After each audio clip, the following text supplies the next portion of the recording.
ఇప్పుడు ఓవరాల్గా చూస్తే కొన్ని స్పెసిఫిక్ నియోజకవర్గాల గురించి మాట్లాడదాం.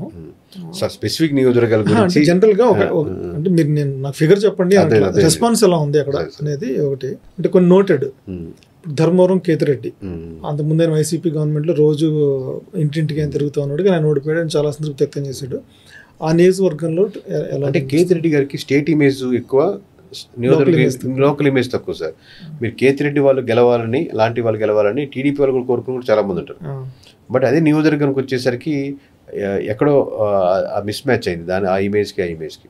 మీరు ఆన్లైన్ ఆర్డర్ చెప్పుకున్నారు కాబట్టి ఆన్లైన్ ఆర్డర్ అంటే ఇప్పుడు అదే కంటిన్యూ అవుతుందా? రీబిల్డ్ చేసుకునే మంచి స్కోప్ ఉంది సార్. ఒకటి రీబిల్డ్ చేసుకునే మంచి స్కోప్ అయితే ఉంటుంది కేతిరెడ్డి గారు. ఆ ఇమేజ్ ఎక్కడ మైనస్ పాయింట్స్ అయింది, ఎక్కడ గ్యాప్ వచ్చింది, ఏది ఫిల్ప్ చేసుకోవచ్చు. మీకు అక్కడ లోకల్గా కేతిరెడ్డి మీద కంప్లైంట్లు కనిపిస్తున్నాయా, లేకపోతే వైసీపీ ఓవరాల్గా ఓడిపోయింది కాబట్టి ఎఫెక్ట్ పడింది అన్నట్టు? సార్ స్లాబ్ పైన పడిపోతున్నప్పుడు ఇక కింద ఏం చేయలేదు సార్ పైన.